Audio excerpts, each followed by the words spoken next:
हरे कृष्णा। आप सबका हार्दिक अभिनंदन, स्वागत है आज के इस कथा के सत्र में। तो जैसे कि सबको बताया गया है कि हम अभी चर्चा करने जा रहे हैं भगवान श्री जगन्नाथ जी के बारे में। तो यह हम 2 या 3 सत्र में जगन्नाथ जी के बारे में चर्चा करेंगे। सबको स्पष्ट तरीके से सुनाई दे रहा है? हरे कृष्णा कृष्णा कृष्णा हरे हरे, हरे राम राम राम हरे हरे।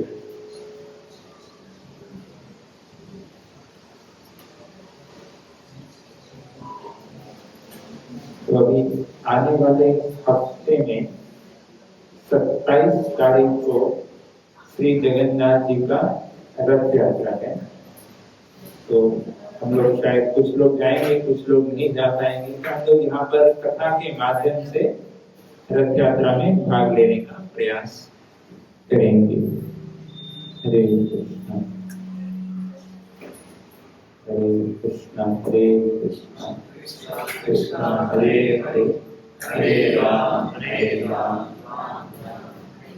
ठीक है ना? अभी ठीक है? तो थोड़ा सा फीडबैक आ रहा है। हरे कृष्णा, हाँ भी ठीक है। तो श्री जगन्नाथ जी के, तो आज के सत्र में हम श्री जगन्नाथ जी के प्राकट्य के बारे में चर्चा करेंगे। और यदि संभव हुआ तो अगले हफ्ते हम श्री जगन्नाथ जी का रथ यात्रा किस प्रकार से मनाया जाता है और उसके पीछे का भाव क्या है, अंतरंग भाव क्या है इस रथ यात्रा का, उसके विषय में चर्चा करेंगे। और किस प्रकार से श्री चैतन्य महाप्रभु इस रथ यात्रा में भाग लेते थे। तो यह 3 विषयों पर हम लोग चर्चा करेंगे। तो प्रथम श्री जगन्नाथ जी का महात्मा। जैसे तो पुरुषोत्तम क्षेत्र या श्री जगन्नाथ क्षेत्र की महिमा कई पुराणों में वर्णन किया गया है। और मत्स्य पुराण, नारद पुराण, ब्रह्म पुराण। तो आज जो हम चर्चा करेंगे वो स्कंद पुराण के पुरुषोत्तम महात्म्य में जो कथा वर्णन की गई है उसके विषय में हम चर्चा करेंगे। तो बाद में यहाँ पर आप लोग दर्शन कर सकते हैं। पास में जगन्नाथ जी, बलदेव जी, सुभद्रा जी, सुदर्शन जी का छोटे सुंदर विग्रह यहाँ पर आज स्थापित किए गए हैं। दूर से शायद इतना स्पष्ट दिखाई नहीं दे, लेकिन भगवान जगन्नाथ जी की बड़ी बड़ी आंखें हैं, तो सबको दूर से देखो। एक तो जगन्नाथ जी का विशेष जो दर्शन है, जिन लोगों ने किया है दर्शन, आप देखेंगे बिल्कुल बड़ी बड़ी आंखें हैं, और वो भी आंखें भी, आईलिड्स भी नहीं है उसके ऊपर। तो नहीं तो क्या होता है कि कई बार हमें मंदिर में दर्शन करने के लिए जाओ, वहां पर बड़ी लंबी कतार होती है और एक क्षण के लिए दर्शन होता है। तो कोई मान लो भगवान ने आंख बंद कर ली, उस समय झपक ली तो हमारा मिस हो जाएगा दर्शन। एक जगन्नाथ जी के साथ कोई चिंता की बात नहीं है, वो बड़ी बड़ी आंखें हैं। उसका भाव यही है कि जगन्नाथ जी जो है वो सब अपने भक्तों को दर्शन देना चाहते हैं, उनको कृपा करना चाहते हैं। ये जगन्नाथ जी, इसलिए कलियुग के लिए खास जगन्नाथ जी का महात्म्य है। श्री चैतन्य महाप्रभु और श्री जगन्नाथ देव दोनों भगवान श्री कृष्ण ही हैं, लेकिन कलियुग के लिए खास ये भगवान का अवतरण है। दारू ब्रह्म के रूप में श्री जगन्नाथ जी अवतरित होते हैं कलियुग के जीवों के लिए विशेष कृपा प्रदान करने के लिए। कलियुग तो क्या, हर युग के हिसाब से एडजस्ट करना पड़ता है, नहीं समय के साथ चलना पड़ता है। तो भगवान को भी समय के अनुसार देखना पड़ता है कि भैया कलियुग के लेवल के लोगों के लिए कृपा करने के लिए उनको क्या, भगवान को बहुत प्रेम है हम सबसे, सब प्रत्येक जीवों के प्रति। जिस प्रकार से माता पिता को अपने संतान से प्रेम होता है, उससे कई करोड़ों गुना भागवत में वर्णन है कि भगवान को सब जीवों के प्रति प्रेम है। तो भगवान भी अनेकों प्रकार से विचार करते हैं कि कैसे कलियुग के जीवों का उद्धार किया जाए। तो इसलिए इस युग में श्री चैतन्य महाप्रभु और श्री जगन्नाथ देव के रूप में अवतरित होकर, प्रकट होकर हम पर कृपा दिखाने के लिए आते हैं। इसलिए ये बड़ा विशेष जो है जगन्नाथ जी का स्वरूप है। बड़ी बड़ी आंखें हैं, तो छोटी छोटी भी कोई सेवा करता है उसको मैग्नीफाई करके देखते हैं, बड़ा करते हैं, मैग्नीफाइंग लेंस होता है, तो देखे आप लोगों ने पहले जमाने में यूज करते थे बड़ा करने के लिए, छोटा सा उसमें। तो ये जगन्नाथ जी की आंखों का विशेष ये है कि वो बड़ा करके देखते हैं, बड़ा करके, छोटा सा भी कोई भक्त उनकी सेवा कर दे, कोई फूल अर्पण कर दे, कोई प्रार्थना कर दे। और ये ऐसे विशेष ठाकुर हैं। अगले 27 तारीख को जो है रथ यात्रा आएगी, आज भी जगन्नाथपुरी में 10 से 15 लाख, कई बार 20 लाख लोग एकत्रित होते हैं जगन्नाथ जी की रथ यात्रा में भाग लेने के लिए। एकमात्र ठाकुर हैं जो स्वयं मूल मूर्ति, मूल विग्रह मंदिर से बाहर आ जाते हैं। नहीं तो अन्यथा प्रायः बाकी मंदिरों में जो मूल विग्रह रहते हैं, वो जो स्थापित विग्रह रहते हैं, वो कभी बाहर नहीं आते। उत्सव विग्रह होते हैं उनके जो छोटे होते हैं वो बाहर आते हैं किसी भी मंदिर में, दक्षिण भारत में भी या भारत में भी, हम देखते उत्तर भारत में भी, तो मूल विग्रह नहीं बाहर आते। लेकिन यहाँ पर जगन्नाथ जी स्वयं बाहर आ जाते हैं रथ पर आरूढ़ होकर, रथ पर चढ़कर कि भैया कोई बात नहीं, तुम मंदिर नहीं आ रहा, मैं बाहर ही आ जाता हूँ। तो भगवान ये जगन्नाथ जी का बड़ा विशेष जो है कृपा का जो भाव है। तो 4 धाम है भारत में। उत्तर भारत में कौन सा धाम है? बद्रीनाथ जी। दक्षिण में रामेश्वर, रामनाथ, और पश्चिम में और उत्तर दिशा में जगन्नाथ। तो पूर्व में जगन्नाथ जी।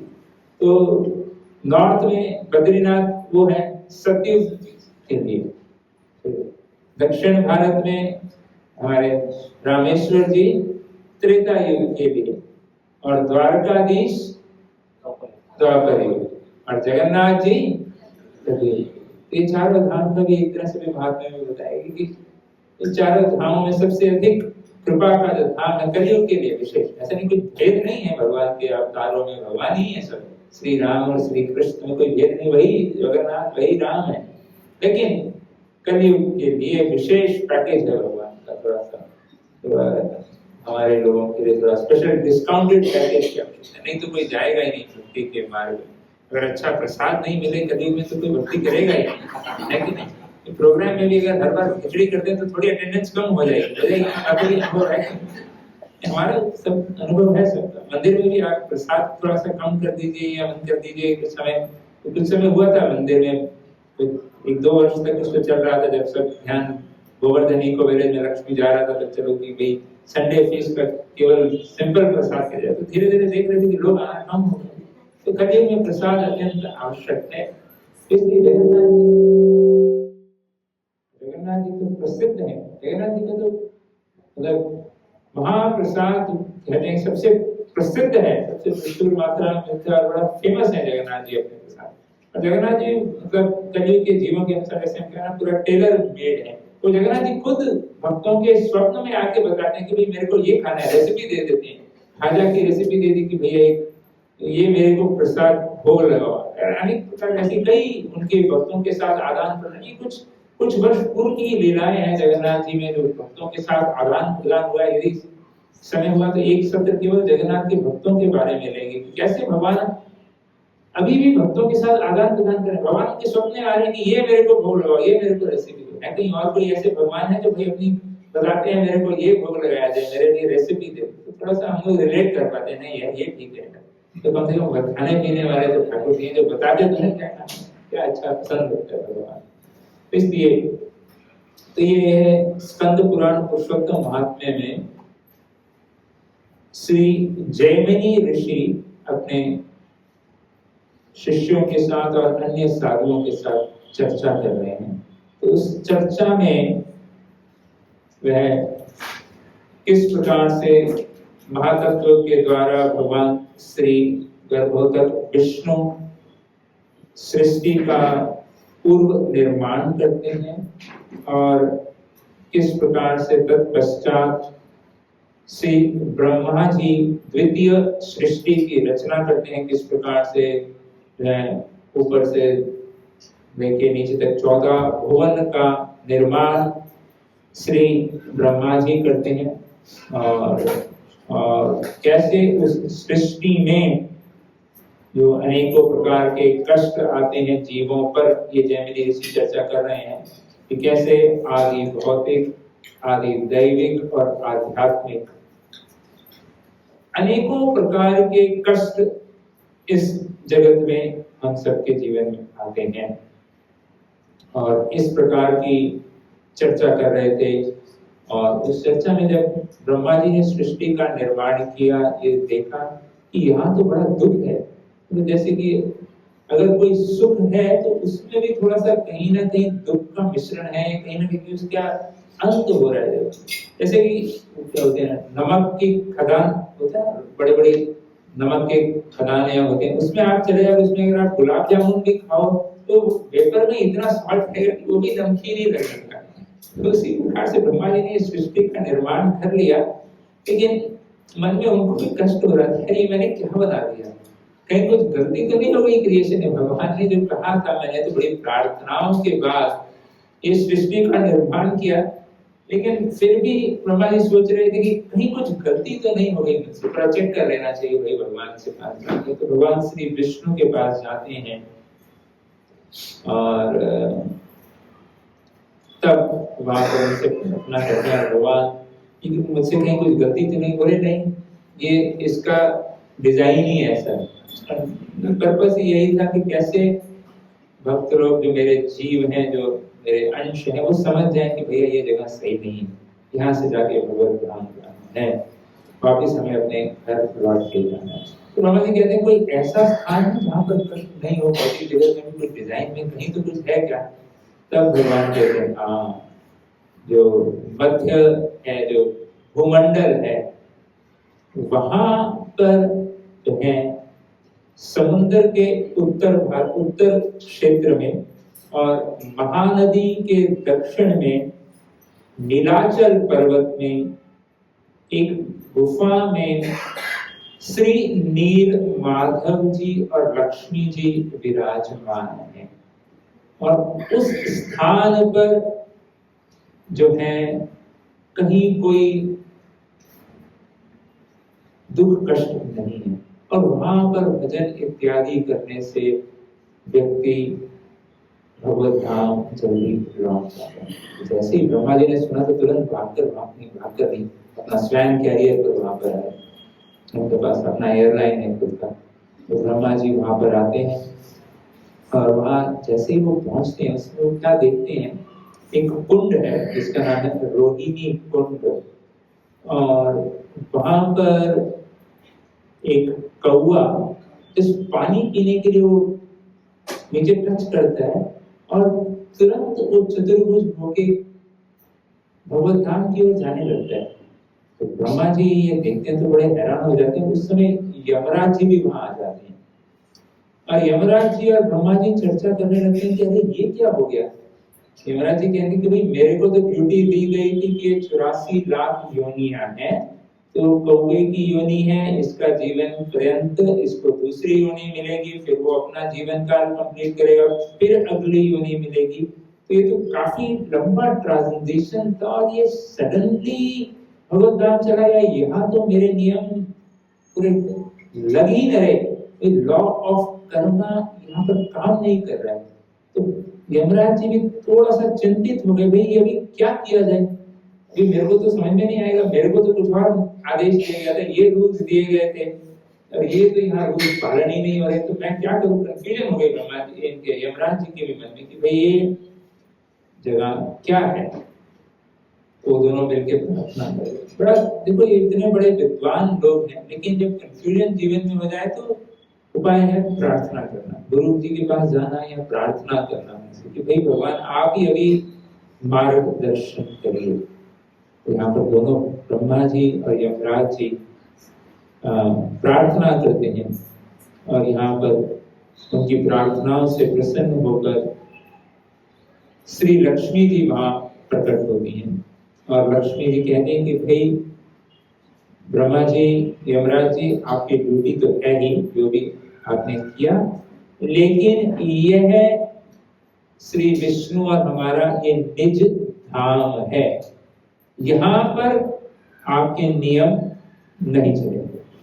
जिस प्रकार से हम लोग देखते हैं इस भौतिक जगत में भी जो दूतावास होता है, जो एम्बेसी होता है, जैसे अभी यूएस एम्बेसी है यहाँ पर बॉम्बे में, वहां पर भारतीय न्याय संहिता उस परिसर में वो नियम नहीं लागू होते, उनको क्या बोलते हैं, इम्यूनिटी होती है उनके ऑफिसर्स को। वहां पर उस अमेरिका के जो भी है नियम वो लागू होते हैं।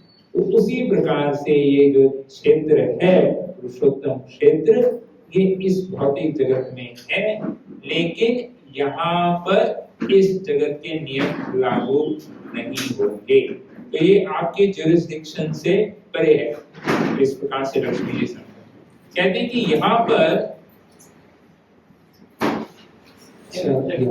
यहाँ से तो नहीं, ठीक है, हाँ ठीक हो गया। तो लक्ष्मी जी पूरा समझाते हैं कि भाई ये क्षेत्र आपकी परव्यू से परे है, यहाँ पर तो इतना लाभ है, कोई इस क्षेत्र में आके केवल सोएगा भी तो उसको समाधि का लाभ मिलेगा। कोई केवल बातचीत करे, कोई भी बातचीत वहां पर से इस क्षेत्र में, पुरुषोत्तम क्षेत्र में करेगा तो उसे वैदिक स्तुतियां पढ़ने का लाभ प्राप्त होगा। तो ऐसा नहीं कि हमें जाके वो करना चाहिए, तो कहने का मतलब उस भाग में बता रहे हैं लक्ष्मी जी कि जो भी इस क्षेत्र में चलेगा उसे भूमंडल की परिक्रमा करने का लाभ प्राप्त हो जाएगा। जो भी व्यक्ति यहाँ पर श्वास लेगा केवल, उसे अश्वमेध यज्ञ करने का लाभ प्राप्त हो जाएगा। तो इस प्रकार से जो है वह पूरा विस्तार से लक्ष्मी जी पुरुषोत्तम क्षेत्र की महिमा सुनाती हैं। तो ब्रह्मा जी और यमराज जी तो बहुत प्रसन्न हो जाते हैं, बड़े प्रभावित हो जाते हैं कि तो सच में बहुत बड़ा स्थान है। यमराज जी एक और सवाल पूछते हैं, लक्ष्मी जी एक्सीलेंट जो भी आपने बताया, तो प्रलय के समय क्या होता है यहाँ पर? बाकी सृष्टि का तो प्रलय हो जाता है, यह क्षेत्र का तब आपको लक्ष्मी जी बड़े विस्तार से एक और कथा बताते हैं कि यह प्रलय में भी ये स्थान रहता है। और एक बार मार्कंडेय ऋषि थे जिनको बड़ा लंबी दीर्घ आयु 7 कल्पों अरबों साल की लंबी आयु का भगवान शंकर द्वारा आशीर्वाद प्राप्त हुआ था। और जब प्रलय का समय आया तो वह, अभी उनका तो प्रलय जो हर चतुर्युग के बाद प्रलय होता है, उसमें प्रलय में उनकी आयु तो लंबी थी, उनको कुछ नहीं होने वाला था, लेकिन चारों तरफ पानी था, ना कुछ खाने को ना कुछ पीने को, तो बहुत कुछ है, चारों तरफ पानी ही, प्रलय का पानी था, लेकिन ना ही कोई आश्रय ना ही कुछ स्थान था। तो वह भी थोड़ा सा घबरा भी गई कि भाई ये क्या हो रहा है, ये कहाँ, मतलब इतनी लंबी आयु मांग ली लेकिन इसका लाभ कुछ नहीं दिखाई दे रहा है, प्रलय में मैं पूरा भटक रहा हूं। तब मार्कंडेय ऋषि ने इस स्थान पर जब वो आए तो एक वृक्ष के ऊपर उन्होंने भगवान एक छोटे से बालक का, श्री कृष्ण वट पत्र शाही वट वृक्ष के पत्र के ऊपर जो भगवान का सुंदर बाल स्वरूप जिसमें भगवान अंगूठा चूस रहे हैं, उस रूप का दर्शन प्राप्त किया। करार विंदे पगार विंदम मुखार विंदे विनिवेशयन्तम वटस्य पुत्रस्य पुटेशयानम बालम मुकुंदम मनसा स्मरामि। तो इस सुंदर रूप का करार विंदे के अपने हाथों द्वारा भगवान अपने पादार बिंदों को मुखार बिंद में डाल रहे हैं। तो इस प्रकार से जब दर्शन किया तब जो है वो भगवान के मुख में चले गए और बड़ी सुंदर विस्तार से लीला बताई। और फिर उन्होंने खूब प्रार्थनाएं की भगवान को। भगवान शंकर जो है फिर प्रकट होते हैं और उनको आशीर्वाद देने के लिए आए और कहा कि आशीर्वाद मांगिए मार्कंडेय ऋषि जी। बोले लास्ट टाइम मैंने बहुत गलती कर दी, बहुत लंबी आयु मांग ली, अभी वो गलती नहीं करूंगा। बोले इस बार क्या चाहिए? बोले मुझे आप भगवत प्रेम, भगवान के प्रति जो है तो प्रेम है भगवान श्री हरि श्री कृष्ण के प्रति, वो प्रदान कीजिए। तो उस स्थान जहाँ पर ये प्रार्थनाएं अर्पण की तो मार्कंडेय सरोवर व स्थान है अभी, और वहां पर यमराज जी ने भी भगवान शंकर को प्रार्थनाएं की। तब लक्ष्मी जी ने ये जब कथा सुनाई, तब यमराज जी और ब्रह्मा जी बड़े संतुष्ट हो गए और लक्ष्मी जी ने कहा कि ब्रह्मा जी, यमराज जी, आप लोग अभी जाइए, आपकी ड्यूटी करिए। और सही समय आने पर ब्रह्मा जी को कहा कि आप इंद्रद्युम्न महाराज जब आएंगे इस क्षेत्र में, तो उनको आप मंदिर के उद्घाटन में थोड़ा सहायता कर दीजिएगा। तो ये कथा कौन सुना रहा था? जैमिनी ऋषि अपने शिष्यों को और अन्य साधु लोगों को सुना रहे थे। तो सब संतों ने जो बैठे थे उन्होंने पूछा कि भाई, ये ब्रह्मा जी को आदेश दिया कि आप इंद्रद्युम्न महाराज की मदद करना, तो इंद्रद्युम्न महाराज कौन है, इसके बारे में बताइए। तब जैमिनी ऋषि कहते हैं कि ठीक है, बड़ा अच्छा प्रश्न है कि इंद्रद्युम्न महाराज अवंती नरेश, वहां के नरेश हैं और बड़े ही समृद्ध उनका राज्य, पूरा सब कुछ, एक राट सम्राट, बड़ा अच्छा सब व्यवस्था चल रही है। लेकिन तुम सबको पता है, सबके जीवन में एक लेकिन किंतु परंतु है, सबके जीवन में सब कुछ नहीं मिलता है सबको। एक मन में एक वैक्यूम था, उनके जीवन में भी एक स्थान, रिक्त स्थान था और मन में विचार था कि इस जगत में तो मैंने सब कुछ कर लिया, लेकिन मृत्यु के पश्चात मेरा क्या होगा? क्या मैं सही रास्ते पे जा रहा हूँ या कहीं कुछ गलती तो नहीं रही? Am I prepared for life after death? ये विचार एक बुद्धिमान व्यक्ति को करना चाहिए कि भैया ये जगत में तो चलो हम ठीक कर रहे हैं, हमारा आगे का जीवन, तो व्यक्ति को आगे का सोचना चाहिए, बोलते हैं आगे का, दूर का सोचना चाहिए। वास्तव में हम सबको विचार करना चाहिए कि इस जीवन के बाद क्या होने वाला है। ये शरीर हम नहीं है, क्योंकि परंतु हम लोग इतना इसमें क्या बोलते हैं लिप्त हो जाते हैं, इतने सब कार्यों में हम व्यस्त हो जाते हैं कि ये विचार ही मन में नहीं आता कि इस शरीर के अलावा भी कुछ है या हम इस शरीर से भिन्न है।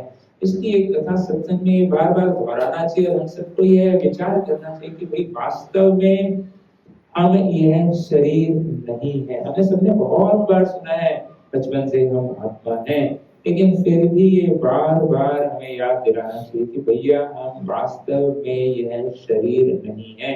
ये जो पंच महाभूत का बना हुआ जो ये शरीर है, ये हमारे को दिया गया है, हम देही हैं, यह देह हमारा है। इसका ध्यान हमें रखना है, लेकिन साथ साथ हमें अपना भी ध्यान रखना है। थोड़ा सेल्फिश भी बनना चाहिए, लेकिन अपना सेल्फ का हमें ध्यान रखना है। जो वास्तविक जो हम हैं उसका भी हमें ध्यान रखना है। तो यहाँ पर इंद्रद्युम्न महाराज भी विचार कर रहे थे कि भैया ये सब प्रजा, इस जीवन की सब ड्यूटीज चल रही हैं। तो सभा में ये विचार किया उन्होंने, अपने इस प्रकार की मेरी धारणाएं हैं, विचार हैं कि क्या किया जाए मेरा भविष्य का जन्म। तो एक महात्मा जी वहां वृद्ध थे, उन्होंने कहा कि भाई मैंने मेरे दादाजी से सुना है कि श्री पुरुषोत्तम क्षेत्र में एक ऐसा स्थान है जहां पर श्री नील माधव ठाकुर है।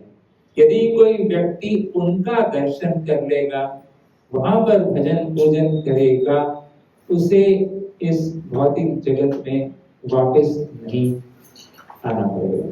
तो जो बाकी संत उस सभा में बैठे थे उन्होंने कहा भाई हाँ, वो भी सब अपनी पोथी खोलने लग गए, गूगल सर्च जो भी उनका पोथियों में सर्च करने लगे कि हाँ वास्तव में हमने भी देखा इस प्रकार से कहा गया है। और तो सबने निर्णय लिया कि भैया कौन जाएगा इस स्थान पर, ढूंढ के जाया जाए। पहले ढूंढना पड़ेगा ना कि कहाँ है, जाना है। ऐसा तो नहीं कि लोकेशन कोऑर्डिनेट्स डाल दिए और मिल गया, तो प्रोसीजर नहीं है। तो वहाँ के जो उनके जो चीफ मिनिस्टर थे विद्यापति जी, हाँ उनके भाई होना चाहिए, चीफ मिनिस्टर जी, उन्होंने कहा कि मेरा भाई ये बहुत भ्रमण करते रहे हैं, इनको पूरा उत्तर दक्षिण इत्यादि भारत के प्रमुख महामार्ग सब रास्ते मालूम है, सब कोऑर्डिनेट्स मालूम है, इनको भेज देते हैं। तो ठीक है, तो विद्यापति जी को भेजा गया और काफी समय चलने के पश्चात वह उस स्थान पर पहुंचते हैं। तो यहाँ पर अलग अलग पुराणों में थोड़ा सा जो कथा में भेद दिया गया, दो तरीके हैं। कुछ बोलते हैं कि कठिनाई हुई, कुछ अलग अलग तरीके से बताया। तो हम एक प्रसंग पे चर्चा करेंगे। तो हो सकता है आपने थोड़ा सा अलग सुना हो, तो दो अलग पुराणों में थोड़ा सा कथा में यहाँ पर भेद है। तो पर सार एक ही है, संक्षिप्त में सार दोनों का एक ही है। तो विद्यापति जी वहां पहुंचते हैं और वहां पर जो शबर जो कबीले होते हैं उनके राजा विश्ववसु जी को मिलते हैं और विश्ववसु जी से पूछते हैं इस स्थान के बारे में। हालांकि नील माधव की सेवा में विश्ववसु और उनके कबीले के लोग ही सेवा कर रहे होते हैं, लेकिन वह बताना नहीं चाहते हैं विद्यापति जी को। लेकिन विद्यापति जी काफी अनुरोध करते हैं, क्योंकि विश्ववसु जी ने सुना था कि एक समय आएगा कि राजा आएंगे और नील माधव को आप लोगों की सेवा से लेकर चले जाएंगे। मन में डर था उनके कि कभी ये होने वाला है, तो इसलिए वो नहीं चाह रहे थे दिखाना। लेकिन विद्यापति जी वहां रुकते हैं और एक कथा के अनुसार है कि उनकी जो है पुत्री के साथ उनका विवाह होता है, तो वो भी रुकते हैं, रिलेशन बनाते हैं। पहले मिशन पे निकले हैं तो पूरा एकदम जो होते हैं वो स्पाई का काम कर रहे हैं, तो पूरा विवाह कर लेते हैं, सब सेटल कर लेते हैं, वहां पर रह जाते हैं उनके साथ। फिर भी वो नहीं लेके जाते, बड़ा मुश्किल से कन्विंस करके आग पे पट्टी बांध कर लेके जाते हैं और ये रास्ते में कुछ बीज गिराते जाते हैं ताकि जब मौसम आएगा उस रास्ते में फूल निकल जाएंगे तो हमें पता चल जाएगा। सब इस प्रकार से वो है। कहने का भाव है बड़ा प्रयासों के बाद लेकर जाते हैं वहां पर विश्ववसु जी। और जब वहां पहुंचते हैं और श्री नील माधव का दर्शन करते हैं तो इतना आनंदित हो जाते हैं, इतना आह्लादित, एक दिव्य आनंद का अनुभव करते हैं कि भैया ऐसा दर्शन, ऐसा स्थान हमने कभी देखा ही नहीं था। और वह प्रसाद उनको ऐसा और ऐसी दिव्य सुगंध वहां से आ रही है, ऐसा लग रहा था कि एसेंशियल ऑयल का डिफ्यूजर चलाया हुआ है चारों तरफ, तो पूरा बिल्कुल हैरान। और ऐसा प्रसाद उनको खिलाया गया और तो वो जब प्रसाद को स्वीकार किया तो देखकर विद्यापति जी कहने लगे कि भैया ये आप लोग तो कबीले लोग हैं, बिल्कुल सादा भोजन, घर भर में तो बिल्कुल सादा भोजन करा रहे थे, यहाँ पर ये जो प्रसाद खिला ये कुछ विशेष और ऐसा दिव्य सुगंध, इस प्रकार के पुष्प की सुगंध तो हमने देखी नहीं। तो विश्ववसु जी फिर फाइनली बता देते हैं कि एक्चुअली वास्तव में हम लोग दिन में सेवा करते हैं, यहाँ पर रात्रि में एक्चुअली देवता लोग आकर जो है सेवा करते हैं। देवतागण जो है स्वर्ग इत्यादि के जो पुष्प है वो बहुत ही, और बम्बई के फूलों में तो कुछ खुशबू ही नहीं है, तो भी है। यहाँ बॉम्बे के आप दादर मार्केट से वो जो रोज खरीदो और वृंदावन का जो है रोज देखो, पता नहीं यहाँ तो वो सेंट मारने के बाद भी खुशबू नहीं आता फूलों में। जो भी कारण यहाँ की मिट्टी का जो भी है प्रभाव है, जो भी कह लीजिए, तो समझ सकते हैं कि हम यहाँ पर ही देखते हैं कितना फर्क है वृंदावन या अन्य स्थानों में देखा जाए। तो स्वर्ग इत्यादि, वृंदावन का तो थोड़ा दिव्य है बट भौतिक जगत से कंपेयर नहीं कर सकते, बट लेकिन स्वर्ग इत्यादि के पुष्पों में जो सुगंध होगी वो कितनी जो है मनमोहक होगी। तो उस प्रकार का जो सुगंध देखा तो उन्होंने बताया कि वास्तव में देवता लोग आते हैं, वहां का वो फूल है भैया, और ये जो प्रसाद दिया है वो जो रात को भोग लगाया था ये वो प्रसाद है, ये हमने कुकिंग नहीं किया है, ये देवताओं के शुद्ध इंग्रेडिएंट से बना हुआ है, एकदम शुद्ध घी और शुद्ध इंग्रेडिएंट्स, ऑर्गेनिक इंग्रेडिएंट्स का बना हुआ प्रसाद ठाकुर जी के द्वारा, देवताओं द्वारा प्रेम से भोग लगाया गया है। प्रेम की बात है, तो ये इसलिए इस प्रकार का स्वाद आ रहा है। ऐसा क्यूजीन उन्होंने देखा ही नहीं था। श्री गोविंदास में रखना चाहिए, नहीं देवताओं का एक्सपोर्ट करके वहां का कुछ क्यूजीन स्पेशल भगवान को बनवाया हुआ प्रसाद। अभी राधा गोपीनाथ मंदिर में हमारा गोविंदास रेनोवेट हो रहा है, तो 1 महीने बाद आपको सब आमंत्रित हैं नए क्यूजीन। जगन्नाथ जी के प्रसाद के लिए प्रसिद्ध है, वहां पर भी जगन्नाथ जी, हर गोविंदास में जगन्नाथ जी के विग्रह होते हैं, उनको भोग लगा के वो प्रसाद के रूप में वितरण किया जाता है। तो यहाँ पर ऐसा प्रसाद स्वीकार करके तो तुरंत लौट के चले गए, भाई थैंक यू, गुड बाय, मेरा मिशन है कंप्लीट। वापस वहां लौट कर आते हैं और पूरा भाव विभोर होकर सुंदर रूप का दर्शन करते हैं कि इंद्रदम्न महाराज भी बड़े प्रभावित हो जाते हैं, लालायित हो जाते हैं कि चलो तुरंत चलते हैं। सब गवर्नमेंट का जो भी काम था, विद्यापति बाकी सब लोगों को समेट के कि भैया ये डिपार्टमेंट आपका, ये आप सब संभालिए, हम जा रहे हैं। और बाकी मंत्रिमंडल और कुछ लोगों को, जिसको साथ में चलना है आप चल सकते हैं, बाकी कुछ लोगों को तो मैनेजमेंट के लिए रखना ही पड़ेगा, आप लोग रुक जाइए। स्टे बैक लिस्ट बन गई और बाकी लोग इसको आना है हमारे साथ, हम जाएंगे पुरुषोत्तम क्षेत्र श्री नील माधव के दर्शन के लिए। और जैसे जाने लगते हैं तो वहां श्री नारद मुनि आ जाते हैं और नारद मुनि को प्रणाम करते हैं और श्री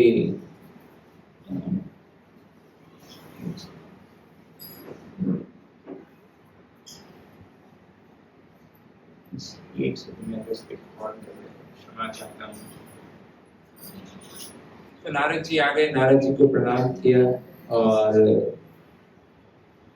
नारद जी तो पूरा किस प्रकार से विग्रह की सेवा करनी चाहिए, किस प्रकार से 4 तरीके से सेवा होती है, किस प्रकार से तमोगुण का व्यक्ति काम धन इत्यादि को प्राप्त करने के लिए ठाकुर की सेवा करता है, किस प्रकार से राजसिक विग्रहों की सेवा करता है कि भाई मैं ठाकुर जी आपकी सेवा कर रहा हूँ, इसके बदले में मेरे को क्या मिलेगा। किस प्रकार से सात्विक व्यक्ति अपने हृदय के शुद्धिकरण के लिए श्री विग्रहों की सेवा करता है और किस प्रकार से शुद्ध सत्व वाले व्यक्ति भगवान आपकी प्रसन्नता के लिए मैं आपकी सेवा कर रहा हूँ। इस प्रकार से विस्तार से पूरा डीडी वर्शिप सेमिनार देने लगे नारद मुनि, क्योंकि अभी विग्रहों की स्थापना होने वाली है तो उससे पूर्व थोड़ा किस प्रकार से सेवा करनी चाहिए तो वो ज्ञान भी आवश्यक है। तो नारद मुनि इस प्रकार से जो है पूरा विस्तार से डीडी वर्शिप का सेमिनार लेते हैं सबके लिए। लेकिन इंद्रदम्न महाराज बड़े आतुर थे तो कहने लगे कि महाराज जी सेमिनार चलता रहेगा लेकिन आपकी कृपया हमारे साथ चलेंगे क्या नील माधव के दर्शन के लिए? बोले अवश्य। तो श्री नारद जी भी जो है श्री क्षेत्र परिक्रमा में तैयार हो जाते हैं जाने के लिए। और तो नारद जी, इंद्रदम्न महाराज, विद्यापति और बाकी मंत्री और कुछ जो है उनके नागरिक सब लोग मिलकर श्री क्षेत्र की परिक्रमा के लिए निकल पड़ते हैं। और जैसे ही वो है पहुंचते हैं वहां उत्कल क्षेत्र श्री जगन्नाथ क्षेत्र में, और वहां के राजा गजपति उत्कल नरेश नारद जी और इंद्रदम्न महाराज और सब मंत्रिमंडल का बड़ा आतिथ्य सत्कार करते हैं, उनको स्वागत करते हैं, सब व्यवस्था उनके लिए करते हैं रहने की। और तब उनसे आने का प्रयोजन भाई कैसे आना हुआ कृपया बताइए। तो इंद्रदम्न महाराज कहते हैं कि भाई हमने ऐसा ऐसा हमारे विद्वान पंडितों ने कहा है, श्री नील माधव के दर्शन के लिए आए हैं, कृपया आप हमारे इस कार्य में हमारी की सहायता करिए, उनको ढूंढने में दर्शन के लिए। और जैसे ये सुनते हैं तो उत्कल नरेश शांत हो जाते हैं। इंद्रदम्न महाराज भी बड़े हैरान हो जाते हैं कि क्या बात है। बोले कुछ दिन पूर्व ही एक बड़ा भवंडर, एक साइक्लोन आया था और नील माधव जी का मंदिर और नील माधव विग्रह उस भवंडर में लुप्त हो गए। अभी इंद्रदम्न महाराज तो अपना सब छोड़ छाड़ के आए थे, पूरा परिक्रमा पूरी यात्रा लेकर आए थे पीछे, और ऑलमोस्ट बेहोश होने वाले होते हैं जैसे ये सुना उन्होंने। और मन में विचार करने जब उनको उठाया गया, अरे मैंने विद्यापति को भेजा, उसको तो दर्शन हो गए और हम रह गए दर्शन के लिए, तो बड़ा मन में दुखी थे। तो वह श्री नारद जी के पास जाते हैं। हमारी भक्तों की लाइफ लाइन वही है, प्रार्थना करना, वैष्णवों के पास जाना, गुरुजन के पास जाना, समस्याएं। अच्छा हो गया नारद मुनि साथ में थे, नहीं कोई टेंशन में, नहीं तो कौन संभालता राजा को। भगवान देखो सब व्यवस्था करते हैं तीव्रता से। अगर हमें बेसिकली हमें भगवान की सेवा करना, सत्मार्ग में लगने के लिए प्रयत्नशील रहना है। बाकी भगवान अपने आप रास्ता दिखाएंगे, किसी ना किसी को भेज देंगे मदद के। जिससे भक्तों का अनुभव है जीवन में, साधकों का। भगवान भी चाहते हैं हम लौट कर आए, सत्मार्ग में चले, सनातन धर्म के मार्ग पर चले, तो भगवान अपने आप किसी ना किसी को भेज देंगे, रास्ता बनाते रहेंगे। केवल हमें अपने आप को रखना है कि भैया हमें इस मार्ग पर चलना है, उस आतुरता रखनी है, ईगरनेस बनाए रखनी है, चलते रहना है। तो यहाँ पर भगवान ने नारद मुनि को भेजा था, नारद मुनि आ भी गए और नारद मुनि कहने लगे, इंद्रद्युम्न महाराज चिंता मत करिए, आप हृदय में भगवान आपके विराजमान हैं, उनसे प्रार्थना करिए, अंतर्यामी के रूप में वह आपके हृदय में प्रकट होंगे। और हम सर्च जारी रखते हैं। तो उत्तर नरेश जी की भी मदद ले ली कि चलो भैया आपकी हेल्प करिए, हम भी करेंगे। और घूमते घूमते घूमते जो है वो भुवनेश्वर पुरी से थोड़ी दूर के क्षेत्र में पहुंचते हैं और नारद मुनि वहां पर भगवान श्री शंकर जी की और उस क्षेत्र की बड़े विस्तार से स्तुति बताते हैं। और तत्पश्चात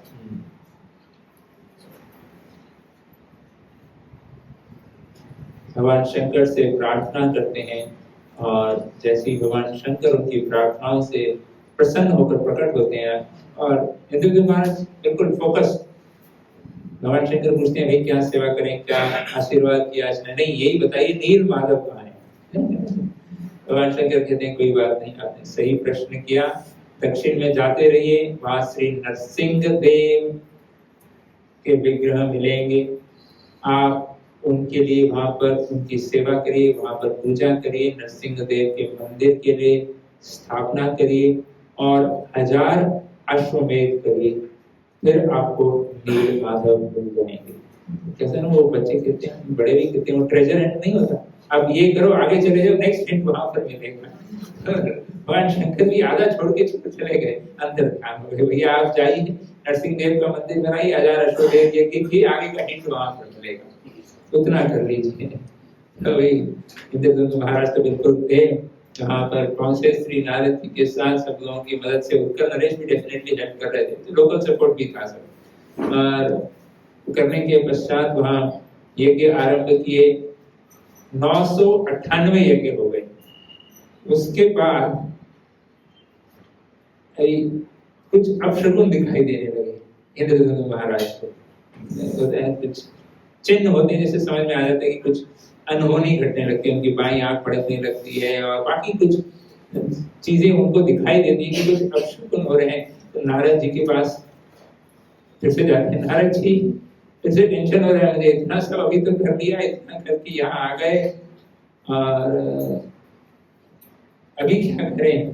तो नारद जी बोलते हैं कि इतने अपशकुन आपको दिखाई दे रहे हैं, तो शायद हो सकता है कि विग्रह सच में गुप्त हो गए और हमें ना दिखाई दे, प्रकट ना हो। लेकिन आवश्यकता नहीं है चिंता की, आप अंतरदशा में अपने हृदय के अंदर अंतर्यामी जो भगवान बैठे हैं उनसे प्रार्थना करिए और हृदय में उनका दर्शन करिए। नेचुरली इंद्रद्युम्न महाराज भी कहेंगे भैया इतना सब करने के बाद बोले अंदर ही दर्शन करा, तो वो तो वही कर लेते हमने। अगर ये तो उनके मन में भाव आया होगा कि अगर अंतरदशा अंतर्यामी भगवान से प्रार्थना करनी थी तो हम वही कर लेते अपने महल में बैठे बैठे, इतना सब बोले नहीं चिंता मत करो, आप लगे रहिए मार्ग में, छोड़ो मत, हटो मत, कोई बात नहीं। 999 यज्ञ भी करेंगे। 999वां यज्ञ किया नारद जी के आदेश अनुसार। तब उसके पश्चात जब 1000वें यज्ञ की वो आरंभ कर रहे थे सब व्यवस्था इत्यादि, तब भगवान श्री विष्णु इंद्रद्युम्न महाराज के स्वप्न में आते हैं और उनको पूरा बताते हैं कि किस प्रकार से वह दारू ब्रह्म के रूप में अब अवतरित होंगे।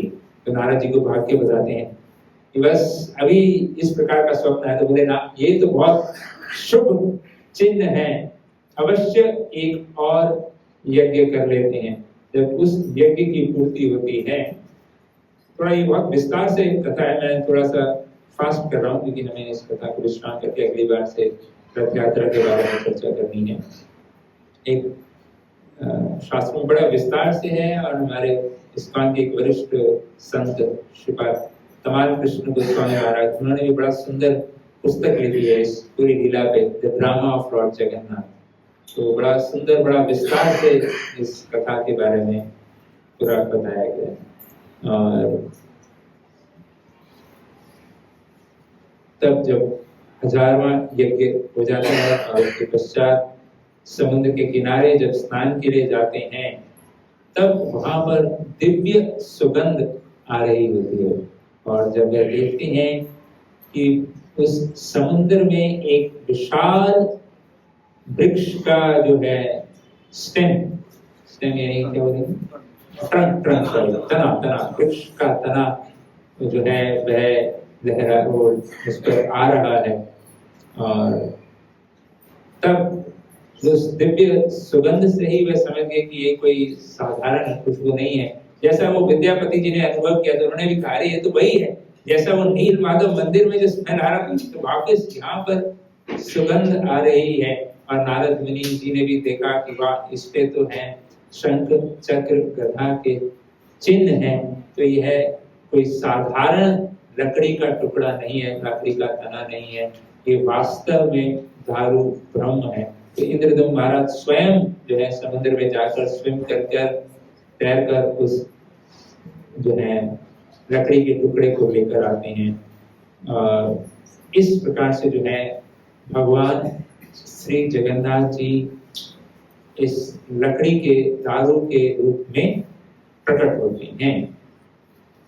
भक्ति के मार्ग में बेसिकली उत्साह के साथ हमें चलते रहना है। देखिए ना, इंद्रदम्न महाराज सब कुछ अपना आराम से सब कुछ जी रहे थे, कुछ जरूरत नहीं थी, चिंता नहीं था, अवंती नरेश थे, सब कुछ था, लेकिन नहीं, एक अध्यात्म के लिए प्रयास करना पड़ता है सबको।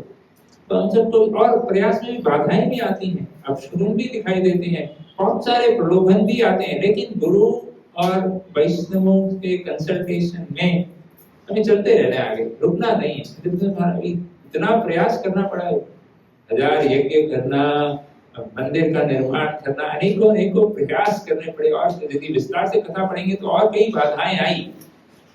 और उसके बाद जब यह वृक्ष का जो तना था उसको लेकर आए, तो वहां पर अभी निर्णय लिया जाए कि इसको जो है, इस काष्ठ के जो है इसको शिल्पकार द्वारा इससे विग्रह का निर्माण किया जाए। तो अनेक शिल्पकार आए, लेकिन उस लकड़ी से वो कुछ कर नहीं पा रहे थे। उनकी यहाँ तो हथौड़ी टूट जाती थी, वो छेनी होती है जो कि वो टूट जा रहा है। तो अंततः बड़ी प्रार्थनाओं करने के पश्चात एक वृद्ध जो है कारपेंटर वो वहां पर आए। वास्तव में वह विश्वकर्मा जी थे, जो कि देवताओं के भी आर्किटेक्चर, जो देवताओं का जो आर्किटेक्चर है, उनके जो प्लेन्स हैं, उनके जो महल हैं, घर हैं, उनका इंटीरियर आर्किटेक्ट सब विश्वकर्मा जी ही करते हैं। तो बड़े स्पेशलाइज, मतलब काफी उनका जो है एस्थेटिक सेंस बहुत अच्छा है विश्वकर्मा जी का। तो वह वृद्ध रूप में आए और उन्होंने कहा कि ये मैं कर सकता हूँ कार्य, इस ठाकुर का रूप इन वृक्ष के जो है ये तना, उससे मैं दे सकता हूँ, लेकिन मेरा एक थोड़ा सा है कि मैं एकांत में अकेले में बिना किसी डिस्टरबेंस के काम करना चाहूंगा। तो जो भी प्रसाद इत्यादि जो भी आपको रखना है, मैं भी व्रत करूंगा और 15 दिन में ये कार्य संपन्न होगा। आपसे भी अनुरोध है, आप लोग भी सब प्रार्थना करें, आप लोग भी व्रत करें 15 दिन तक, और तब ये है लकड़ी से मैं जो दारू ब्रह्म है उनसे श्री ठाकुर जी, श्री हरि, श्री नील माधव के रूप को प्रकट करूंगा। और इस प्रकार से करने के पश्चात दरवाजा बंद, और इंद्रदेव महाराज भी व्रत कर रहे हैं, नाम जप कर रहे हैं, नारद जी कथा कर रहे हैं, सब कुछ हो रहा है वहां पर। और बीच बीच में हर रोज जाके इंद्रदेव महाराज दरवाजे पे कान लगा के, और उनकी पत्नी भी आई थी साथ में, गुंडीचा महारानी, वो भी दोनों कान लगा के सुना करते थे, भाई छेनी हथौड़े की आवाज आ रही है, मतलब काम हो रहा है, अंदर विग्रह की जो है कार्विंग का कार्य चल रहा है, निरूपण हो रहा है। और लेकिन फिर भी मन में हो रहा था कि क्या हो रहा है, थोड़ा देखने की भी इच्छा हो रही थी, लेकिन 15-16 दिन के आसपास उन्होंने देखा कि कुछ आवाज ही नहीं आ रही। तो मन में संशय आया, इतना सारी गड़बड़ हो रही है, अभी फिर से कुछ गड़बड़ तो नहीं हो गया, अंतिम चरण है। और उनकी पत्नी गुंडीचा जी ने भी कहा कि ये जो शिल्पकार हैं वो भी काफी वृद्ध थे, कहीं भूख प्यास कुछ, कहीं कुछ खा पी नहीं रही है, कहीं कुछ राम राम सत्य तो नहीं हो गया भैया, क्या है, कुछ देख लेना चाहिए। तो जैसे ही उन्होंने दरवाजा खोला, वहां विश्वकर्मा जी तो चले गए। भैया बोले हमारा काम तो यही, हमारी शक्ति खत्म, विश्वकर्मा जी चले गए। अब ये देखकर तो इंद्रधनुष महाराज फिर से ऑलमोस्ट बेहोश होने वाले थे। अरे इतना प्रयास करने के पश्चात, इतना प्रवास करने के पश्चात, इतने यज्ञ करने के बाद, ना मंदिर बनाने के बाद श्री विग्रह इस रूप में प्रकट हुए और हमारी ये छोटी सी जल्दबाजी, एंड में आके जल्दबाजी कर ली हमने। इतना रुके थे तो और थोड़ा वेट कर लेते। वो विश्वकर्मा जी जब तक वो स्वयं बाहर नहीं आते तब तक रुक जाना चाहिए था, लेकिन हमसे रहा नहीं गया। और फिर एकमात्र उपाय किसके पास गए? नारद जी के पास। नारद जी हमारी लाइफ लाइन आप ही बताइए, क्या किया जाए? और तब नारद जी ने जब दर्शन किया उन विग्रहों का, तो नारद जी तो इतने आनंदित हो गए, पूरा भाव में चले गए नारद जी और प्रणाम करे वहां पर। और इंद्रधनुष सोच रहे ये हो क्या रहा है? अरे ये तो ऐसे रूप है, इसमें तो ना ठीक से हाथ काब हुए हैं, ना ही चरण ठीक से बने हैं, ये 3 रूप है क्या, हम तो समझ नहीं पा रहे। और आप इसको प्रणाम कर रहे हैं और इतने आनंद में क्यों हैं, इतने आह्लादित क्यों हैं, इसके बारे में आप कुछ बताइए तो सही। नारद मुनि भी अपने आप को पूरा संभालते हैं और फिर कहते हैं कि वास्तव में ये बहुत विशेष ठाकुर जी का रूप है। तो क्या है, कुछ बताइए विस्तार से। तो ये द्वारका की बात है। एक बार द्वारका में भगवान श्री कृष्ण की रानी या आपस में चर्चा कर रहे थी। श्री रुक्मिणी देवी कह रही थी कि मैंने कई बार अनुभव किया है कि भगवान श्री कृष्ण का जो पिलो तीसरा ना हिंदी में, वो कई बार उनके प्रेम अश्रु से गीला रहता है और कई बार रात में श्री कृष्ण करवट बदलते हैं और कई बार उनके मुख से सुनाई देता है सुबल, श्रीराम, बलराम और अपनी गायों के नाम गंगा, बाबा, ललिता, विशाखा, राधा, इस प्रकार से नाम पुकारते रहते हैं। मैंने कई बार देखा है रात में सोते सोते, ऐसा नहीं कि उठ गए हैं, नींद में ये सब नाम पुकारते हैं। और कई बार तो दिन में भी तो ऐसा त्रिभंग रूप में खड़े हो जाते हैं, ऐसा करके। द्वारका की बात हो रही है, तो रुक्मिणी जी ऐसे कह रहे हैं कि ये क्या है, इनको क्या होता रहता है कृष्ण को, हमें समझ में नहीं आता है।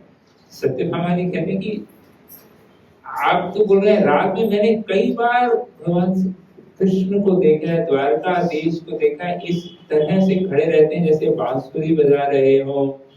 और एक बार तो सत्यभामा जी कहते हैं कि कृष्ण ने मुझे कहा कि मैंने तुमसे विवाह इसलिए किया है तुम्हें, क्योंकि तुम्हें देख मुझे श्री राधा का स्मरण होता है। अरे बाप रे, तो सत्यभामा जी कहती इस प्रकार से कह रहे थे। तो आपस में सब चर्चा कर रहे हैं। वहां पर पद्मावती जी भी थी, जो कि हमारे कंस की मदर। वो कहने लगी, अरे वृंदावन की बात कर, क्या कर रहे हो? वृंदावन की कोई जगह है क्या? वहां पर तो ना कृष्ण को ठीक से खाने को था, वो तो घर घर चोरी करके खाना खाता था।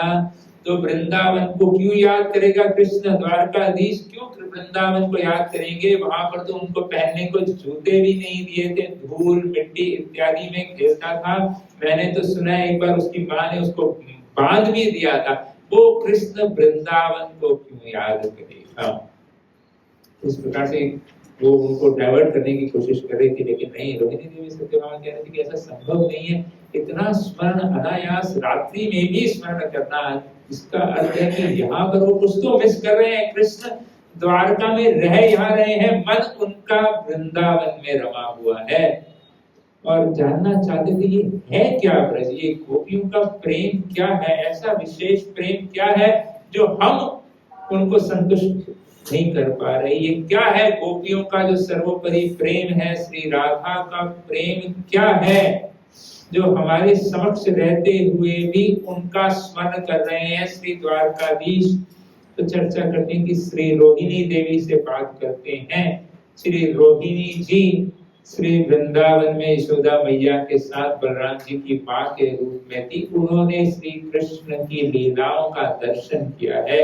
तो जब हम सब उन लीलाओं से वंचित हैं, आज हम सब जाएंगी श्री रोहिणी जी को रिक्वेस्ट करेंगे कि आप हमें वृंदावन के मर्म को वास्तव में समझाइए कि ये क्या वृंदावन का प्रेम है कि इतने वर्षों के बाद भी कृष्ण वृंदावन का ही स्मरण कर रहे हैं कि क्या है इस वृंदावन में। तो रोहिणी जी के पास गए और रोहिणी जी ने कहा कि ये बहुत गुह्य जो है ज्ञान है जो आप लोगों ने आज पूछा, तो मैं आज आप लोगों के कहने पर सबको एकत्रित किया, मैं बताऊंगी।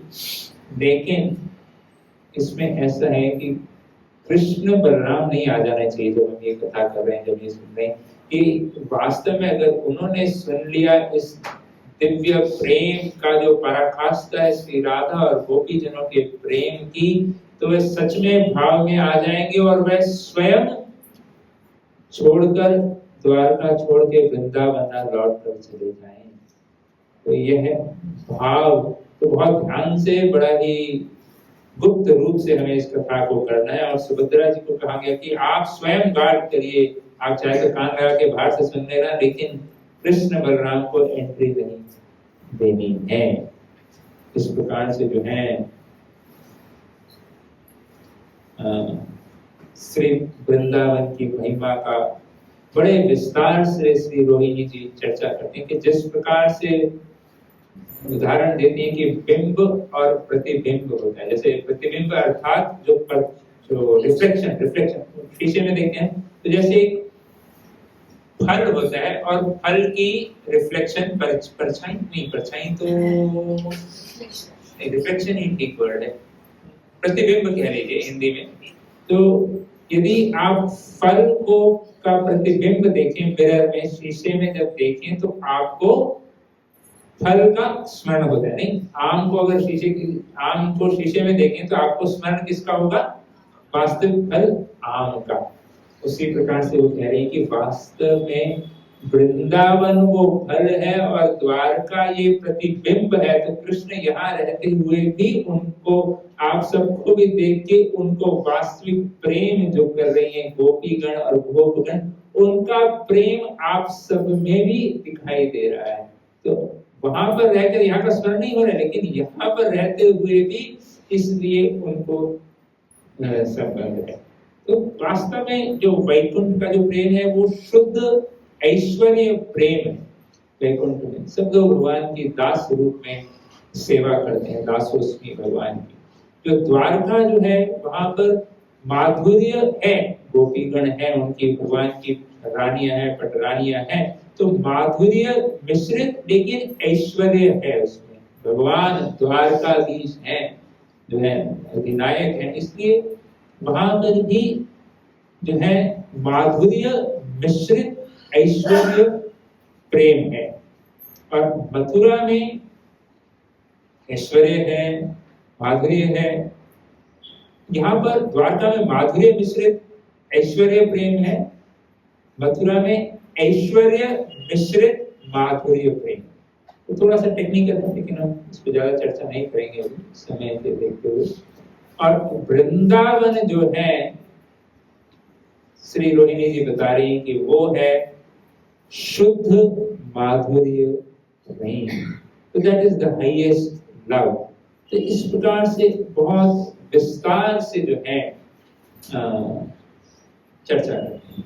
वृंदावन ऐसा है जहां पर गोपगण गोपियोगण के प्रेम की कोई सीमा नहीं है। सुबल श्री राम इत्यादि तो कई बार कहते हैं कि हम कृष्ण से भी बड़े हैं, कृष्ण को भी हराते हैं युद्ध में। तो ये भगवान है हमारे जो अपने भक्तों के द्वारा। तो ये वृंदावन का जो प्रेम है तो कृष्ण को कहते थे कि तुमसे तो मैं अच्छा हूं, तुम ये जो राक्षसों को मारता है वो क्योंकि तुम्हारे बाबा नारायण की पूजा करते हैं, नारायण तुम में आकर इन राक्षसों को मार रहे हैं। तो इस प्रकार से कई बार भगवान सुबल इत्यादि से रेसलिंग में हार जाया करते थे। तो यह विशुद्ध प्रेम की जो सीमा है हम लोग नहीं समझ सकते। देवता गण भी जो देखा करते थे तो वो भी हैरान होते थे इस प्रेम को जो देखकर। एक बार है जब भगवान कृष्ण अपने सखाओं के साथ खेल रहे थे तो इंद्रदेव, सूर्यदेव, चंद्रदेव वो लोग आया करते थे कई बार ऊपर से अपने अपने एयरप्लेन्स में आके देखा करते थे भगवान की। एक बार भगवान खेल रहे थे, वो अलग अलग खेल हैं भागवत में वर्णन किया गया, लेकिन एक बार वो खेल होता है छोटे बच्चे ऐसा एक के ऊपर से कूद के जाते हैं, तो एक लड़का ऐसा बैठ जाएगा और सब लोग भागते हुए आएंगे पीछे से उसकी पीठ पे मारेंगे और वो कूद के जाएंगे। तो इस प्रकार का खेल खेल रहे थे।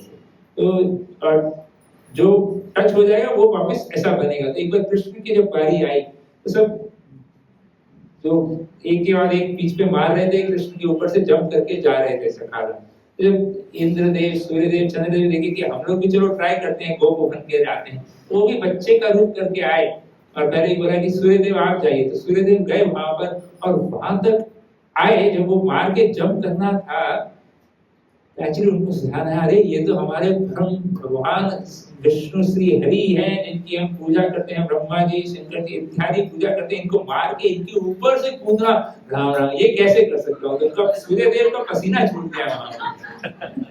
तो सबको पसीना देते हैं, वो इतना डर गए मैं उनको मार के कूद के कैसे खा सकता हूँ। तो वहां पर वो नहीं कर पाए और बाकी इंद्रदेव इत्यादि वो भी घबरा गए कि भैया आप नहीं कर सकते तो हम लोग दूर से देखते हैं, बस हमारे लिए वही है। तो बहुत विशुद्ध प्रेम है।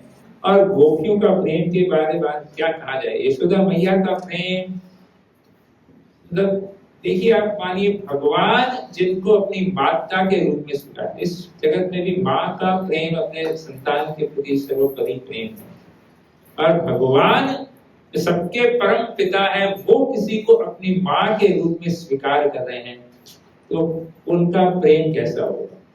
तो ये है वृंदावन की प्रेम की महिमा के बारे में चर्चा कर रही थी।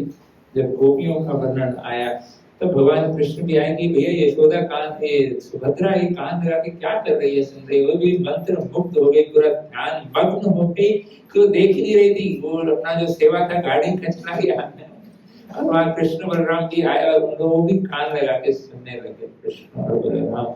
और जैसे ही उनका देखा इतना भाव विभोर हो गए, उनकी भी आंखें बड़ी बड़ी हो गई, होते हैं ना आंख बड़ी हो जाती है, आंख फैल जाती है, तो हाथ पैर अंदर जाने लगे, आंखें बड़ी बड़ी हो गई कृष्ण बलराम की, सुभद्रा मैया की भी।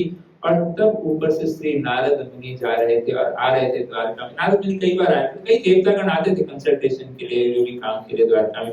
तो नारद मुनि जब आ रहे थे, जब वो लैंड कर रहे थे, तब उन्होंने, नारद जी ने ऊपर से देखा कृष्ण बलराम और सुभद्रा जी को ऐसा खड़ा हुआ भाव में, आंखें पूरी बड़ी बड़ी हैं, हाथ है अंदर है, और वो जोर से ऊपर से चिल्ला दिए, प्रणाम किए भगवान को, मैंने देख लिया, मैंने देख लिया, मैंने देख लिया इस रूप को, विचित्र रूप को। तो नारद मुनि आए, वो भगवान की आवाज हुई नारद मुनि का, तो सब बाह्य रूप में आए, और बाह्य रूप में आए तो देखा उन्होंने, और नारद जी और सब पूरा लेक्चर जो भी कथा चल रही थी वहां भंग हो गई। लेकिन नारद जी को प्रणाम किया भगवान ने भी, और नारद जी कहे कि भगवान मैंने आपके अनेकों रूपों का दर्शन किया, लेकिन ऐसा विशेष रूप मैंने आज तक नहीं देखा था। यह पहली बार इतना स्पेशल दर्शन मुझे प्राप्त हुआ है, मैं पूरा कृतज्ञ हो गया हूँ देखकर। मेरा पूरा उनके जो है सात्विक विकार के पूरा रोमांच खड़े हो गए, आंखों से आंसू आ रहे हैं, नारद मुनि पूरा कांप रहे हैं, कुछ बोल नहीं पा रहे हैं, पूरा शरीर उनका कंपन कर रहा है। और तब जो है तब नारद मुनि ने भगवान से प्रार्थना किया कि हे भगवान, ऐसा आपका दिव्य स्वरूप का दर्शन मेरी इच्छा है कि पूरे जगत को प्राप्त हो। जो मेरे को ये दिव्य दर्शन प्राप्त हुआ, तो कृपया इस दर्शन का लाभ सबको प्राप्त हो। वास्तव में भगवान श्री कृष्ण का ऐसा विशेष दर्शन है, श्री जगन्नाथ जी का जो स्वरूप है, जिसमें भगवान अपना और उनके सबसे प्रियतम भक्तों के साथ आदान प्रदान की लीलाओं का श्रवण करते हुए भगवान स्वयं दिव्य आनंद का अनुभव कर रहे हैं, भगवान भाव में है, उस रूप का ये दर्शन है श्री जगन्नाथ जी। तो नारद जी भगवान ने कहा कि भाई नारद जी आप कह रहे हैं तो अवश्य ये दर्शन सही समय पर जो है इस जगत में सबको प्राप्त होगा। तब नारद मुनि बताते हैं इंद्रदत्त महाराज अभी समझ में आया, आप तो कह रहे थे ये इनकम्प्लीट दर्शन है, शिल्पकार ने कंप्लीट नहीं किया, ये वास्तव में मेरे को भगवान कृष्ण ने उस समय आशीर्वाद दिया था कि हाँ ये दर्शन प्रकट होंगे, यह उस आशीर्वचन की आज पूर्ति हो रही है।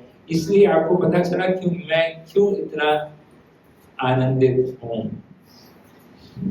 तब है और तब फिर उन्होंने कहा कि हम लोग भगवान का जो है पूरे विग्रह का विधिवत इसकी स्थापना करेंगे, अभिषेक करेंगे। आप जाइए और ब्रह्मा जी को आमंत्रित करके आएंगे, ब्रह्मा जी को भी आमंत्रित करेंगे। डेटी इंस्टॉलेशन का प्रोग्राम हो रहा है और तो ब्रह्मा जी को इनवाइट किया जाएगा और तो वहां पर इंद्रदत्त महाराज, ऑफ कोर्स यहाँ से भी काफी विस्तार से है, हम लोग संक्षिप्त में चर्चा करेंगे किस प्रकार से ब्रह्मा जी के पास जाते हैं ब्रह्मलोक इंद्रदत्त महाराज। नारद जी वहाँ थोड़ा ब्रह्मा जी व्यस्त होते हैं तो थोड़ा सा वेटिंग पीरियड होता है, अपॉइंटमेंट नहीं लिया होगा शायद, दिनांक पहुंच गए वहाँ, ध्यान में थे ब्रह्मा जी। कुछ समय के पश्चात जो है नारद जी और इन्होंने बताया कि इस प्रकार से जो है रोहिणी कुंड और वो पूरा बताया कि लक्ष्मी जी ने कहा था कि आप हेल्प करेंगे। तो यह आपको याद है कि लक्ष्मी जी ने आपको कहा था आप हेल्प करना इंस्टॉलेशन बोले हाँ। और तब ब्रह्मा जी कहते कि भाई लक्ष्मी जी का आदेश था, हमें सबको याद है ना, लक्ष्मी जी ने कहा था ब्रह्मा जी यमराज जी को इंद्रदत्त महाराज आएंगे थोड़ा सा उनको हेल्प कर देना इंस्टॉलेशन में। चीफ गेस्ट पहले से ही बुकिंग हो गई थी ना, अपॉइंटमेंट ब्रह्मा जी लक्ष्मी जी द्वारा। और तब ब्रह्मा जी ने कहा कि भैया आप लोग यहाँ पर आए, इतना ट्रैवल करके और थोड़ा सा वेटिंग पीरियड भी हो गया, यहाँ पर 71 युग साइकिल बीत गए नीचे से, फिर से बेहोश होने लगे। अरे ये क्या हो गया यार, मैं कहा इतना ट्रैवल करके आया, इतना समय लग गया और नीचे समय। लेकिन फिर वो आते हैं नीचे और ठाकुर जी जो है लिखते हैं उनको, और फिर ब्रह्मा जी जो है फर्स्ट आरती जगन्नाथ जी की वास्तव में ब्रह्मा जी स्वयं करते हैं। और उनको बताया जाता है कि वास्तव में भगवान का यही प्लान था कि ब्रह्मा जी कहते हैं कि मेरे 50 साल तक भगवान ने उनको कहा था कि नील माधव के रूप में भगवान इस कलयुग में इस धरातल पे विराजमान रहेंगे इस पुरुषोत्तम क्षेत्र में। और मेरा ब्रह्मा जी कहते हैं मेरा 50th बर्थडे आया और 50th बर्थडे में भगवान ने कहा था कि मैं इस विशेष रूप में जो है प्रकट हूँ। तो ये है ब्रह्मा जी का बर्थडे के दिन, ब्रह्मा जी का बर्थडे गिफ्ट था भगवान नील माधव से जगन्नाथ जी के, ब्रह्मा जी के 50th बर्थडे पे ट्रांजिशन होता है। तो भगवान नील माधव से वह इस विशेष रूप श्री जगन्नाथ जी के रूप में जो है प्रकट होते हैं। और ऑफ कोर्स उसके बाद बड़ा कहने का भाव ये है कि जो जगन्नाथ जी मतलब ये है भगवान श्री कृष्ण जो अपने प्रिय भक्तों की विरह में जो भाव, जो प्रेम का अपने हृदय में अनुभव कर रहे हैं, उस रूप जो है। और श्री चैतन्य महाप्रभु कौन है? श्री कृष्ण जो राधा रानी के भाव में कृष्ण के विरह का अनुभव कर रहे हैं। तो इसलिए ये देखिए जगन्नाथ जी हैं कृष्ण जो राधा जी के, श्री राधा से विरह का अनुभव कर रहे हैं उस महाभाव में। और श्री चैतन्य महाप्रभु कृष्ण राधा भाव में जो कृष्ण का विरह का अनुभव कर रहे हैं। तो इसलिए बड़ा ही जो जगन्नाथ जी का क्षेत्र है वो विरह क्षेत्र कहा जाता है। और इस स्वरूप को, श्री जगन्नाथ जी के स्वरूप को महाभाव प्रकाश भी कहा जाता है। इसलिए जो है जगन्नाथ क्षेत्र जो है विरह का क्षेत्र कहा जाता है। और जगन्नाथ जी के जिस प्रकार से कहते हैं सबसे कृपालु है, तो ऐसा कुछ भक्त लोग उदाहरण देते हैं। जैसे कई बार होता है ना, आदमी जब क्या होता है अपनी सुध बुध खो बैठता है, जैसे कई बार होता है पिया हुआ होता है आदमी, तो उदाहरण ठीक नहीं है लेकिन कई बार सुना है, तो उदाहरण समझाने के लिए आदमी जब पी के रखा होता है ज्यादा और गाड़ी में चल रहा है और कोई भिखारी आता है और शीशे पे नॉक करता है, तो आदमी जब शुद्ध बुद्ध नहीं रहते तो बोले जो जेब में पैसा आता है वो हाथ में दे देते हैं, 100 रुपये आता है तो 100 रुपये भी दे देते हैं। देखो हमने भी कई बार देखा, कई बार ऐसा होते हैं, लोग कर देते हैं, शुद्ध बुद्ध नहीं होती, वही होती। उसी प्रकार से जगन्नाथ जी वो भाव में है, अपने भक्तों के प्रेम में शुद्ध बुद्ध में खोए हुए हैं। अब वो ये नहीं देखते कलयुग के जीवों को कुछ समझ में आएगा कि नहीं आएगा, दर्शन देंगे, कृपा के लिए वो बैठे हुए हैं जगन्नाथ। इसलिए ये बड़ा विशेष जो है श्री जगन्नाथ जी का जो है कृपा का जो स्वरूप है। श्री प्रभुपाद जी भी जो है बचपन से ही जगन्नाथ जी के प्रति बड़ा उनका भाव था। 5 वर्ष की आयु में जगन्नाथ जी ने स्वयं, श्री प्रभुपाद जी ने जब 5 वर्ष के थे, उन्होंने अपने कॉलोनी में रथ यात्रा ऑर्गेनाइज की थी। खुद था के सब अरेंजमेंट्स किए थे, पिता को बोला थी कि रथ बनाना है और सब आसपास के नेबर्स को बोला कि इनको भोग लगाया जाए और पूरा व्यवस्था की गई। और प्रभुपाद जी कई बार होते हैं कि देखते हैं तो जाके वो होता है ना, टाइम टेबल हुआ करता था पहले, आजकल तो सब ऑनलाइन देखते हैं, ट्रेन का टाइम टेबल होता था। मैंने तो देखा, हमारे जीवन में तो देखा, ट्रेन टाइम टेबल होता था, एक बुक होती थी, इसमें लिखा था कौन सी ट्रेन कितने बजे जा रही है। तो मैं जाके देखा करता था कलकत्ता से जगन्नाथपुरी कितने, कौन से कितनी ट्रेन है। प्रभुपाद की बड़ी इच्छा हुआ करती थी। और खासकर जो है अपना इस्कॉन में तो जगन्नाथ जी स्वयं प्रकट होते हैं एक तरह से देखा जाए तो। ये आई थिंक सैन फ्रांसिस्को की बात है, प्रभुपाद जी की वरिष्ठ शिष्या श्री मालती माता जी, वो एक कॉस्ट प्लस करके मॉल था, वहां पर कुछ खरीदारी करने के लिए गई हुई थी, प्रसाद जो भी भोग इत्यादि के समय। तो उन्होंने देखा कि वहां एक कोनी में कुछ इस प्रकार के विग्रह मूर्तियां रखी हुई, तो उसमें से वो एक जस्ट उठाकर लेकर आ जाती है। और उनको नहीं मालूम था ये जगन्नाथ है, अभी नई नई भक्त बनी थी, उनको नहीं कुछ ज्ञान नहीं था जगन्नाथ जी कौन है। और एक्चुअली प्रभुपाद जी की कृपा से ही जगन्नाथ जी के बारे में सबको पता चला है विश्व में, नहीं तो लेकिन बंगाल, उड़ीसा, भारत में इत्यादि लोगों को पता था। सोशल मीडिया इत्यादि तो अभी आना शुरू है, पहले तो कुछ पता ही नहीं होता था, बाहर ज्ञान नहीं था लोगों को कृष्ण के बारे में। तो जैसे ही वो लेकर आती है, और प्रभुपाद जी होती, प्रभुपाद में वो ये मॉल में गई थी भोगा खरीदने के लिए ठाकुर जी के लिए हमारे मंदिर के, तो ये है, ये मैं सोचा ये इंडियन डॉल है, आपको पसंद आएगा, छोटा राजा प्रभुपाद जी के सामने रखी। प्रभुपाद जी ने देखा और प्रणाम किया, पूछे कि इसके साथ 2 और दे क्या? ऐसे ही बोले हाँ थे, लेकिन हमारे पास पैसा नहीं था। लेकिन प्रभुपाद जी बोले नहीं, उनको भी लेकर आ जा। वास्तव में जगन्नाथ, बलदेव और सुभद्रा, कृष्ण बलराम और उनकी बहन सुभद्रा और श्री सुदर्शन जी महाराज है। इस प्रकार से जगन्नाथ जी जो है स्वयं प्रकट होते हैं। और वहां पर फिर प्रभुपाद जी ने वहां पर उनको स्थापना की सैन फ्रांसिस्को में, और उसको मंदिर का नाम दिया न्यू जगन्नाथपुरी। और वहां से फिर रथ यात्रा का जो है कार्यक्रम आरंभ हुआ। और आज जो है विश्व के सब प्रमुख शहरों में श्री जगन्नाथ जी की रथ यात्रा का आयोजन श्री प्रभुपाद जी की अनुकंपा से, प्रभुपाद जी की कृपा से जो है आयोजन किया जाता है। विश्व के हर कंट्री में तो एक तो है ही है 100%। विश्व की हर कई कंट्रीज में तो अनेकों कुछ वर्षों पूर्व तो दामोदर पूर गए थे बांग्लादेश में, तो अभी क्या मुझे पता नहीं स्थिति कैसी है, बट कुछ वर्ष पूर्व तक 50 रथ यात्रा होती थी बांग्लादेश में, कम से कम 50 रथ यात्रा, मतलब पूरे विश्व में। पाकिस्तान में भी होती है रथ यात्रा, तो कई क्षेत्रों में रथ यात्रा। तो इस प्रकार से जो है जगन्नाथ जी जो है विशेष कलयुग में अवतरित होते हैं सबको कृपा देने के लिए। तो बड़ा महत्वपूर्ण है। अगला पूरा हफ्ता जो है, जो बहुत सारे भक्त लोग जगन्नाथपुरी जाएंगे अपने अपने मंदिरों में। यहाँ पर भी मीरा रोड में भी 27 तारीख को रथ यात्रा, 27 तारीख को रथ यात्रा है। जो लोग जगन्नाथपुरी नहीं जा सकते, मीरा रोड में भाग लीजिए कृपया, या फिर ऑनलाइन लेक्चर सुनिए, या फिर यूट्यूब पे देखिए जगन्नाथ जी का रथ यात्रा। और जगन्नाथ जी से विशेष कलयुग के लिए हमारे लिए अवतरित हुए हैं।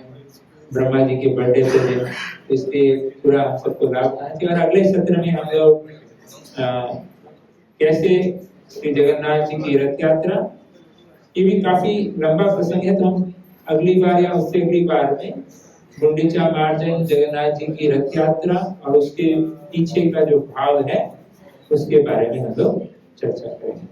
जय श्री जगन्नाथ, वंदे सुभद्रा महारानी की जय, श्री कृष्ण जी महाराज की जय, श्री प्रभुपाद की जय।